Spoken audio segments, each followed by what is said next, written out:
What's up, Super Training family? I'm here with Jimmy House, who we just had on Mark Bell's Power Project, so make sure to check it out. Jimmy, strict curls, a lot of fucking weight, along with being a black belt in Brazilian Jiu-Jitsu, an elite level powerlifter, and a professional natural bodybuilder. He's gonna help us get some big fucking pipes today. Yes, sir. So I competed in strict curl twice. The last competition I did was at the Arnold Sports Festival back in March. And I finished with the Strict Curl Nation world record for a strict curl with the Ivanko bar. So there's a few different types of bars. This one's a Rogue one. It's very similar to the Ivanko, and then you have Gophers and whatnot, basically different grips. Sometimes, depending upon the grip, you can get a little bit more out of it because it's more pronated and it mimics more of a hammer curl motion. But this one, this type of bar typically is going to be the harder type of bar to curl on outside of your traditional just straight bar. A few different things to keep in mind when it comes to the strict curl, if you guys don't know the general rules.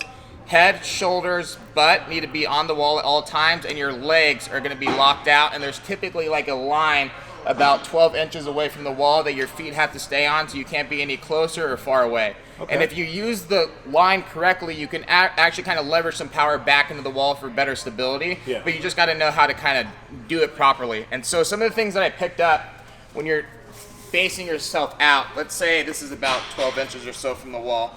When I first started these, I was like narrow and like this, just strict curling, just because I never really was formally shown how. As soon as I took my base out a little bit, pointed my toes out, I actually feel a lot more stability pressing back into the wall. Naturally, the more stability you have, the more power you can translate going directly into the bar, which is the overall goal. I myself, if I don't look up, I typically find myself, especially with heavier weights, wanting to come forward. So as well as driving my legs back into the wall, I'm also looking at an upward angle, here like so. And so there's some leverage that goes with this, kind of similar to arm wrestling. Instead of just grabbing the bar and having your wrists loose, you want to get your forearms engaged. So if I'm unracking this, I'm getting my grip, I'm curling my forearms, and I'm loading it on there from the very beginning so that as the weight gets heavier, I'm not likely to fail the lift because my wrists give out because I didn't preload my forearms. So that's one of the things to take into consideration early on.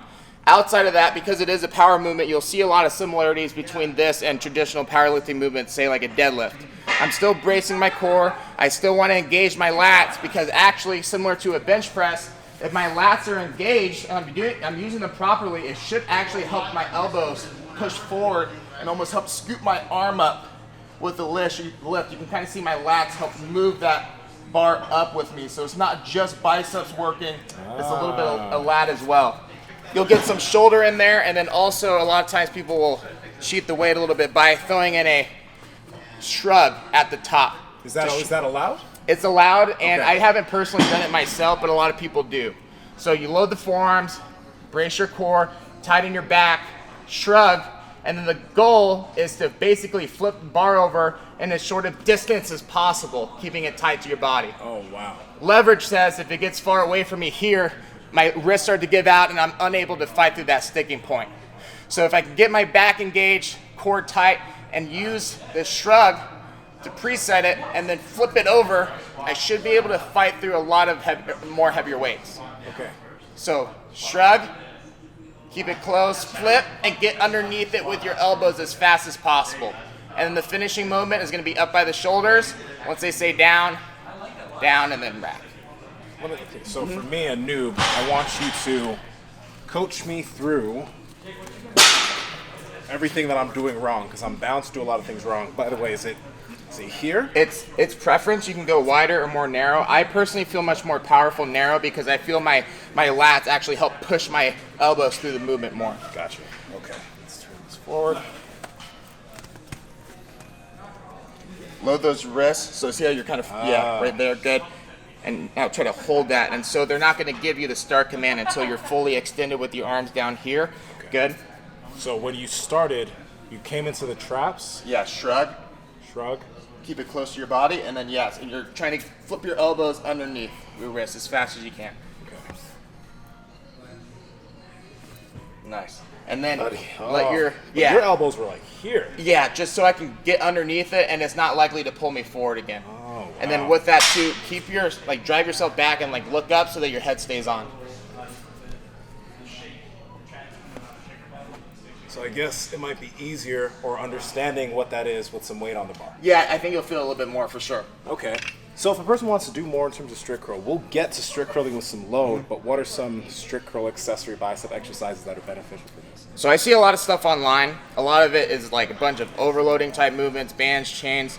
I try to keep things as simple as possible with my training, even in regards to deadlifts, squats, and everything. So I typically take the core movement and find a way to make it more difficult. That way, if I gain strength in my accessories, I'm bound to gain strength in the main movement. Okay. So one of the things that I like to do is what I would call a arm bar or ATG preacher curl, single arm. Okay. And we'll get to that later, but effectively, in regards to the concept behind the different KOT or ATG movements that you guys have on the channel, I'm actually letting my arm fully extend, and so to the common eye, that's kind of dangerous, or it would come off as dangerous. Yep. But again, if we think about the different concepts behind ATG training, there is no dangerous range of motion. There's only ranges of motion that our bodies are not strong enough to withstand load in yet. So for example, when I first started this movement, despite how much I'm able to strict curl, I only started with 15s. Yep. All the way down pretty much to hyperextension nearly, and coming up. High reps, medium sets. And then I progress that now to where I'm like 50, 55 range. Probably gonna cap off this program at 60 each arm. Do you want to show? Yeah, let's do it. it. So I don't want to say I made up this movement, but I transitioned to this movement. Prior to doing this, I would go on the incline bench. I would still go all the way down, try to incorporate full range of motion, but the one thing I didn't like about it was at the bottom of the lift, because the incline bench is physically in the way, it would take off some of that tension, so I could almost kind of stop and go the weight and regenerate it to get it back up to make it a little bit easier. This way, here with a preacher bench similar to this, I can set myself up to where my elbow is nearly at the bottom here, and by shifting my weight back, it makes it less likely for me to want to sheet it up like you'll see a lot of people do. So I shift my weight back, solely let the bicep take the load, obviously control on the way down, and once you get to that end point, I'm actually letting it extend. I might need to move a little bit. Yeah. Actually let it extend to the point where you see full elongation of the bicep head. Now from here, just a simple squeeze, just like a basic curl to come up, but now focusing on building strength with the bicep fully elongated here, and I'm not allowed to rest it on anything because there's not something physically stopping it. Here to here. Is there anything that people should keep in mind or try to be careful with, like the speed of the rep or anything like that? Yeah, so with stuff like this, especially when you're handling something where there isn't a dead stop, like a safety net, load management is key. So like I said, despite me being in the range of being able to do 60s, I started with 15s, conditioned my muscle up to that point. And tendons, because this is a lot of tendon strength. Exactly. And then so on top of that, I don't necessarily have a specific tempo, but I'm typically finding myself getting from point A to point B anywhere from a 3 to 5 count in my head, more often than not. Okay. And then from there, I do generally curl close to as hard as I can without jerking it. Okay. So it's a constant tension, but just a hard contraction to bring it back up. Yeah. And just be careful, like I said, don't cheat it to where when you come up, you start shifting your weight back. Yeah. So keep your weight almost farther back to where you can't cheat it as much. Let it fully extend, squeeze, and make sure that you're not overcompensating with your shoulder or lat engaging to cheat the weight up. How does that feel? Well, it's definitely different, but I actually like this. I wish I had one of my own. This is nice. take it back on phone. Nice. Okay, this is good. Yeah, I like this a lot, actually. Sometimes on the level of the preacher bench, it's hard to not shift your weight, just depending upon the angle. So this is nice because you're seated, so you can't really do too much. If you pull too excessively, you're falling backwards. So Yeah, this is nice, actually. Yeah, of course. So I'm going to use a 15 since I don't do this. I don't want to pull a tendon. We're going to call this the ATG split squat of biceps. ATG split squat of biceps. Yeah, exactly. Yeah. Okay. And you want to go, like when you say as long as possible, you're going to feel the tricep at the end, right? Like One cue that I always use for the biceps when you're trying to maximize range of motion is flex your tricep head at the bottom. Yeah. Hammer curls, barbell curls, this. That way you know every ounce of range of motion you're getting out of the movement. Yeah, and you will feel that tendon here. You will feel that shit activate when going to this deep of a range. So, like he mentioned, it is something that you want to be careful with. Load it conservatively, progress it conservatively. Okay, cool. And I will say, when I first started it, even with 15s, I could feel like the tightness at the bottom where I'm Yep. not used to loading that. But now doing it consistently for I think about 6 weeks now, I don't feel tightness at the bottom, and I just effectively have built the strength there. And my elbows, everything are perfectly fine, probably much stronger and healthier than they were, say, 6 weeks ago. Yeah. I think so. Okay. I don't think it is making it any less or more difficult. It just feels slightly more comfortable. Yeah. So I can reference the top of this pad. If I come off at all, I can probably assume that I'm using a little bit too much added momentum to try to lift the weight. But strength-wise, in comparison to like what I do at home with something more similar to that, this actually might feel a little bit more comfortable to me, to be honest. You know, specifically for the bicep, I actually do like this. I don't do this movement often, but you know the long range curls on like a bench. Oh yes, yeah. Because there's no support, you can't load that nearly as heavy as you can load this. But right here, you can load the bicep more and get the benefit of the long range on the bicep tendon. So this is really good for not only getting the long range benefit, but also loading it so you can build a good amount of muscle there. Yeah, I felt huge progress. In fact, I haven't even strict curled since starting this. Yeah. I'm curious to see how it will translate.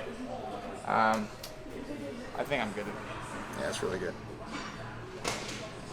I also just want to point out, doing 40s, even like 30s, to this range of motion, as controlled as he's doing, is actually really impressive. A lot of times you'll see, and I'm guilty of it too. For example, I got up to hundreds about a year ago. Jesus Christ. Here, about like here to here like this.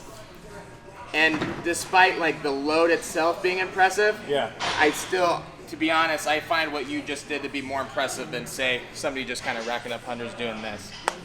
I don't know if I would agree with that, but I'm happy to hear that. Thank you. Jesus, that's a lot. The standards that we hold ourselves to, I find it to be more impressive, personally. Cool. Let's yeah.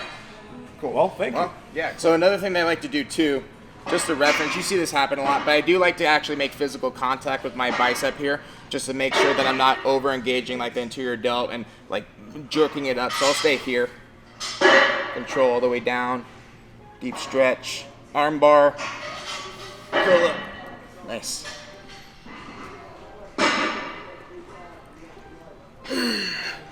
Go one more. Nice. Watch me crank it, watch me roll. Nice. That's amazing. Thank you.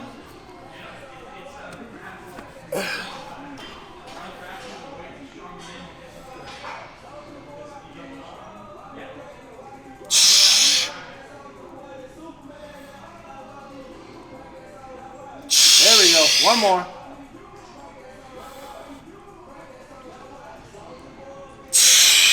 Is it bad that I can do one more with this arm than the other one? Let's go.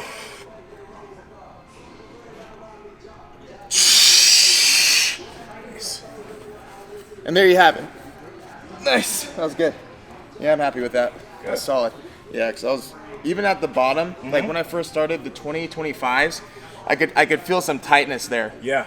And now, 4 weeks later, having no tightness with 60s loaded at that long range. Wait, you started this 5 or 6 weeks ago? This specific? Yeah, movement? this one specifically, because before that I would just do the incline bench. Yeah, and just. And not laying there, but just like as a preacher, like this way. Okay, yeah. And I liked it, but at a certain point, especially with the heavier dumbbells, you hit the bottom and you can kind of rest it. Yeah. So like I hit 70s for 3 on that one. Here, 60s for 3 or 4. So obviously it's a little bit harder because you get like, I don't know, maybe an inch or so more range of motion. But obviously, and with curls, I'll tell you, probably 5 pounds on a curl will be the equivalent about 20 pounds on like a deadlift. Okay. Being a much smaller muscle and the isolation of it, deadlift being a much more total body movement. So, yeah, for example, at the competition, I hit 180. It looked like maybe in speed, I maybe had like 10 more pounds. Yeah. But I know realistically, because of movement, I could maybe squeeze out another 2. Wow. And once you get that sticking point, that's where you start to really feel the isolation of the bicep itself. So you kind of use the setup, your back, your brace, and that shrug to try to generate enough momentum so that when it becomes solely bicep, you're able to carry that through to the top. Yeah. Versus like just a 100% strict bicep curl. Just like that, even though it's a strict curl, just like a deadlift, squat, bench, you're trying to use your total body to maximize as much weight as you can get. Nice. All right. Cool. What are you said there was one more Yeah. movement that you think would be beneficial for this? So if I'm training for a strict curl competition and I'm trying to up my frequency, I'll typically have a strict curl day. I'll have a day where I'm doing some type of dumbbell movement like this, and then I'll have a straight bar curl day, so freestanding, and we're gonna use the fat grips today. I personally, as far as activation goes, I feel like it's a huge benefit. I get a great pump every time I do it. But now going back to the thinner strict curl bar, I actually feel like it does help a lot in the strength department there as well. With the straight bar forcing me to go wider, which for me is almost like a deficit because I perform better, more narrow grip. It helps a lot with the carryover to it. So Okay. I'm gonna have a mob on me after this video gets posted. All right. Okay. So depending upon the bar, obviously will depend on where you place the fat grips. The most comfortable grip to me is getting my entire palm underneath, but letting my thumb kind of hang on the outside here. Yeah. I don't know why, but it just kind of feels more comfortable overall. A little bit of pronation in the wrist, so it's not completely here, just a little bit turned in. Okay. And so my general rule for straight bar curl is kind of almost similar to like a deadlift grip, just arms completely vertical, so not going too far out nor in, just straight here. Same concept as what we talked about with the preacher curl. If I'm gonna maximize range of motion here, I'm gonna almost think about hyperextending my arm by flexing my tricep down at the bottom here. And same thing for me, I wanna keep it as close to my body as possible and get my elbows driven underneath here. From a side angle, you'll notice that the bar path, just like you would want a deadlift to, stays very close to my body. The farther it comes out, the more I'm working against my own leverage, and then I have to work harder to bring it back in. So this way, very similar to like a strict overhead press too, I actually engage my legs, squeeze my butt, my chest starts slightly forward here so that I'm retracting my shoulders. It allows me to keep the bar close. Here, boom. The same way I come up is the same way I go down. So then that way I'm not necessarily focusing on the negative here, which has its benefit, but if I'm just trying to get through the reps, here and down, just like that. If you're doing all of these, you have the ATG preacher curl there, you have the strict curl, you have this. Is there one that you're doing more higher reps and one you're doing lower reps? It's gonna depend at what stage of the program I'm in. Okay. So for example, I might start my strict curl program higher reps with the actual strict curl movement itself. Okay. Then with the other movements, I might bump those up a little bit weight-wise or volume-wise. And as I get closer to the competition, the strict curl weight will go up, and then the other moves stay consistent, but I drop the weight or the overall volume there. That's typically how I do it. Obviously, with the bicep being a smaller muscle group, you want to be careful with how much you're loading it weight and volume-wise. But frequency, just like any other muscle group, for me works pretty well when it comes to this movement, and also just size and hypertrophy in general. That way, especially like with jits, I find that if I overload biceps too much and then try to go into a jiu-jitsu session, be it that night or the next morning, I'm always cramping. I don't know have you experienced that too? Well, it's been a long time since I have, but if I overdo the bicep work before I go to jiu-jitsu, yes. Yeah. So I can do some, but just not so much that I end up being fucked on the mats. Right, and to me that's like the biggest pet peeve is when I'm trying to grab something and I physically can't because I did too much volume with my biceps, brachialis, and everything like that. So I find that splitting it between 2 or 3 days, 1 or 2 exercises max, and then just tracking yourself to make sure you're progressive overloading the different movements is going to be one of the best ways to progress strength, hypertrophy, but also make sure you're not getting any diminishing returns in the process. Let me ask you this real quick. What benefits have you started noticing when you were doing the lengthened preacher curl when it comes to your athleticism? Because a lot of guys have big biceps, but they can't really, their arm stops here. You have really good range of motion in your arms. Obviously you do jiu-jitsu and you move really well. So have you noticed benefits from doing that longer range curl, preacher curl? With just elbow pain in general, yes, for sure. Oh, and it helps with your elbow pain. Yeah, I would say that any general tightness that I have coming around the elbow joint itself, so, generally like the hammer curls, I'll do the same way. We have that one now, and any tricep movement is all ATG oriented, even if it's just a basic cable tricep push down, just trying to maximize the elbow flexion. In regards to how I feel like it's benefited me specifically for grappling, I would say that I found that I'm more stable or stronger in awkward long ranges where I shouldn't be. Yeah. Where, let's say, I shot a takedown on a leg. I get here, I get on the leg. I can generally hold it here on most people. If for whatever reason I get extended, this is typically where I find myself breaking. Just the other day though, going against one of my good wrestling friends, he had a good sprawl. I was out here, and for whatever reason, I could hold that for a pretty long time. Wow. And at this point, your back is working, but it's not like I'm actively rolling him into me. So it's a mixture of grip, forearm, and your biceps trying to hold that position. And he's all of 235 solid pounds. So I felt that stuff like this had a great transfer over to there specifically. Actually, a little trick that I picked up from one of my friends that I competed against in the back, which was you preload the forearms, you get yourself set, and you almost time the ref's command to where you come up, you load the forearms, your arms have to start straight before they say go. So you let it down, and when they see you fully extend, it's that elastic tension that kind of helps propel it back up. Yeah. So I found that when I just come here and start straight, it does feel actually substantially harder than when I'm here, preload the forearm and technically the bicep, so you're like slingshotting that tension back to the top. Wow. So now we're getting into how to cheat the movement, and it's supposed to be a strict curl, but just like you said, with everything, there's technique and to be proficient, and then there's also technique to get a few extra pounds out of everything here. So here, let it go down, he says go, up to the top.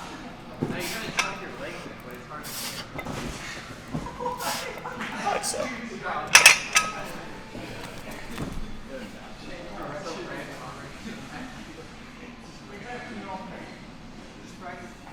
Nice.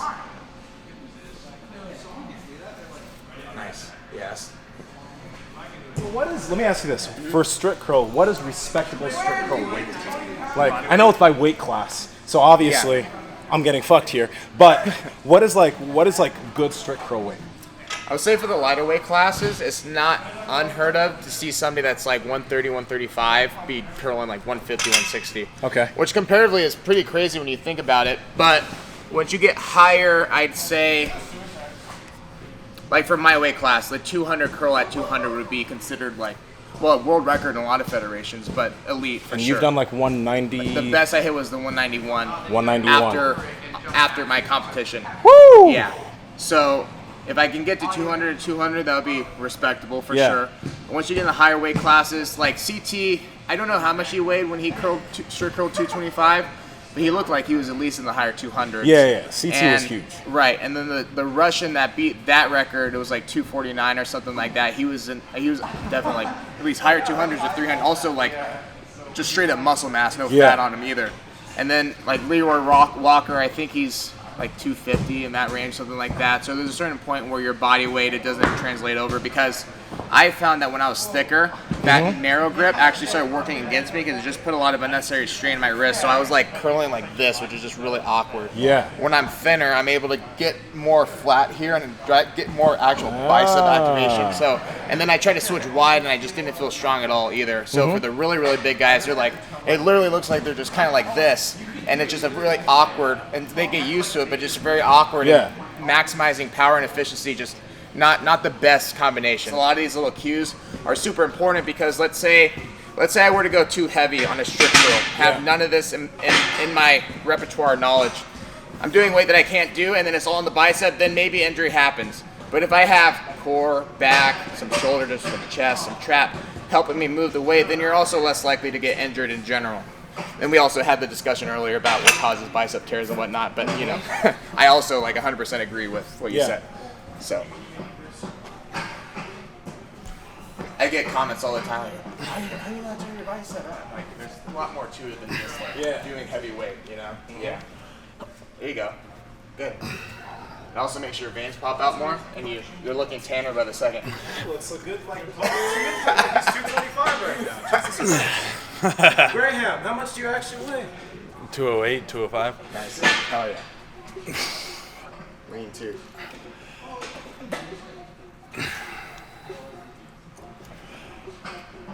Nice. Very good. Well done. Also, I don't know what your thoughts are, but that recent bicep tear video, you know where the guy was doing the preacher curl? I don't think I saw it, but I mean, probably I can heard about imagine. it? I don't want to see it. Oh, okay. But well, yeah, I'm curious about why. it went a little viral, but it was like a heavy preacher curl, and he wasn't strong enough to support it past a certain range, so he went here and then it just curled up on him.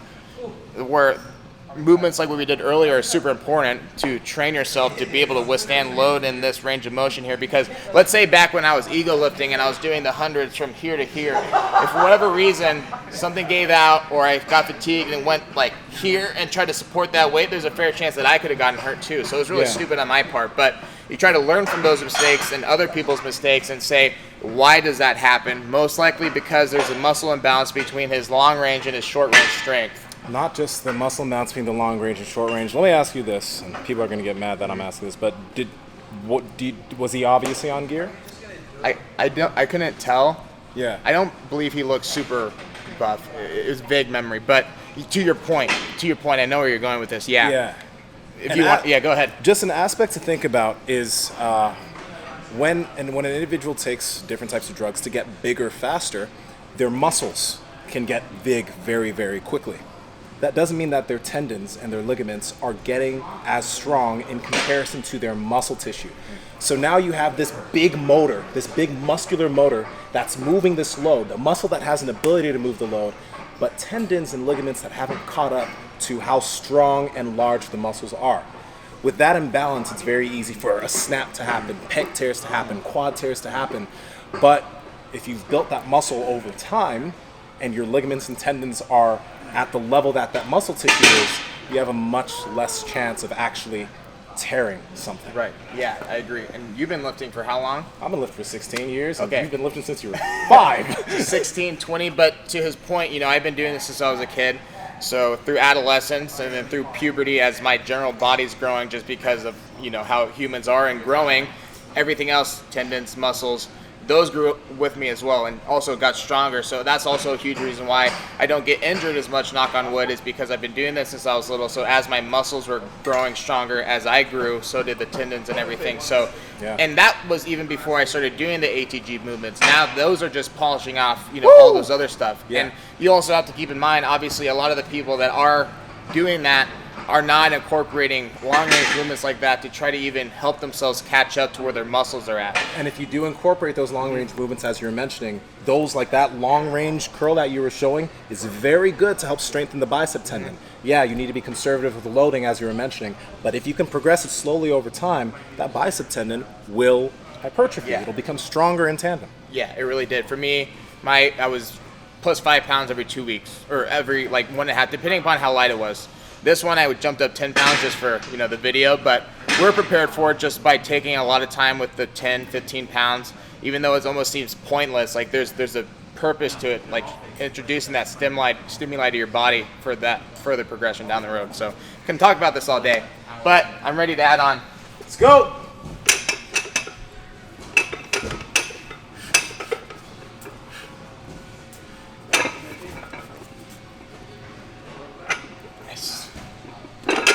I might try to see what a single looks like. Nice. Oh. It's fast.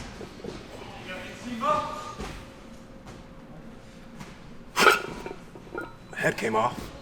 It's all good. It's fast. Damn. Cool. Cool. That's quick. No, that's good. I would say. Yeah, what would I? Because I feel like my feet, I wasn't pushing it with my feet like I should have been. So that's something that I was missing. So that, and then the timing between your shrug. So it would be the opposite of what you did. So you shrugged, went down, and then up. It would be me grabbing it, down, they say go, and then shrug, yeah. Oh, so shrug. Right, yeah. Oh, it's not. So I think I was going. Oh, I think I was keeping my shoulders. So I should shrug. Yeah, all at once. Shrug, and then you can drop your shoulders, but you're dropping them to help your elbows beat your wrist. Yeah, you see what, it's literally like a reverse clean. Yeah. Trying to get your elbows. So I shrug, get my elbows as high as possible. Then as my bicep starts to take over, with my wrists, and I get my elbows dropped underneath, and I try to leverage through that weight. Let me try that one more time. Okay. That's not what I was doing at all.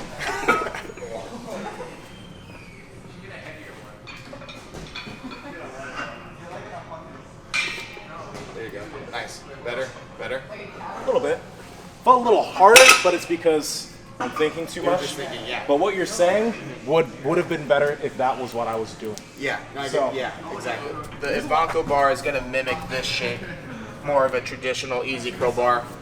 The Gopher bar has a little bit deeper groove, so your hands mimic a little bit more of a hammer curl. Traditionally, most people can hammer curl more than they can like regular curl. Yeah. So on the Ivanko bar is when I hit the 180, and then the next week I ordered the Gopher bar just to see what I could do, and then that's when I went for the 191 and got it there. So between the Ivanko bar and the Gopher bar, I can typically do, I guess, about 10 pounds more on that one. Yeah, it's really dope. interesting. Yeah. Yeah. And guys, by the way, he's doing this after he did the ATG preacher curl for Right. 60 pounds on each arm. So, what is this weight right here again? This should be about between 170 and 175, depending upon how much the bar weighs. Or let's 165, 160, 165. But if it goes good, we'll move up. It's gonna go good. Should go good. Let's go!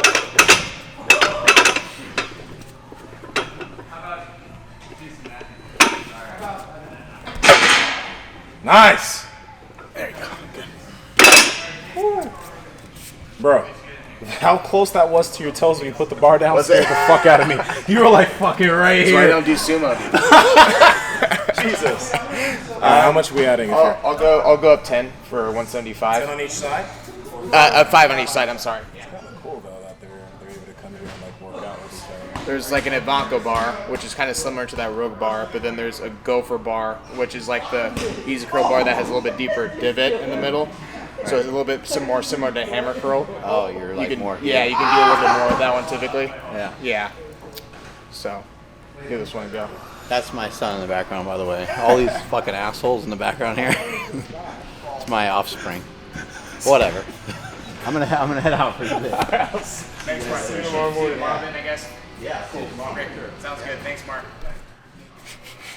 Let's go!